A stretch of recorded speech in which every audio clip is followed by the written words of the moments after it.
So ఇది main cloth, cotton sari. ఇది అంచు వచ్చింది కాబట్టి హ్యాండ్స్కి అంచు వేయటం కోసం సో కింద సైడ్ ఫస్ట్ అంచుని కట్ చేసేసాను హ్యాండ్స్ కోసం. ఇది నెక్స్ట్ బ్యాక్ పార్ట్. ఇది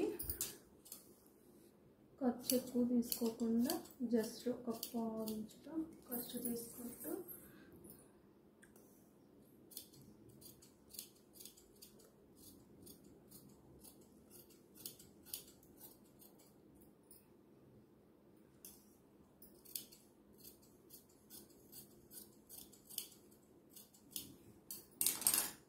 ఖర్చుతో అలా కట్ చేసాము బ్యాక్ పార్ట్.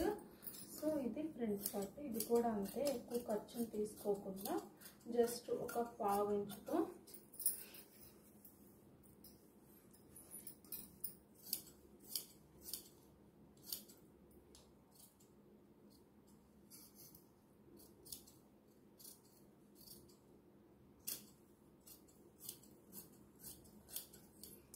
ఇది బ్యాక్ పార్ట్. నెక్ అనేది షేప్ ఉంది కాబట్టి తిప్పేస్తాము, అందుకే ముందే నెక్ కట్ చేయకూడదు బ్యాక్ పార్ట్కి.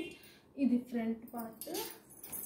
అండ్ సో ఇక్కడ మిగిలి ఉన్న క్లాత్తో మనం ఏం చేస్తామంటే, ఇది 80 సెంటీమీటర్స్ క్లాత్ అవ్వడం వల్ల మనకి షేప్ ముక్కలు అనేది షేప్ పట్టేసి రెండే వచ్చినాయి. సో ఇక్కడ దీన్ని ఇలా డబుల్ వేసేసుకోవచ్చు.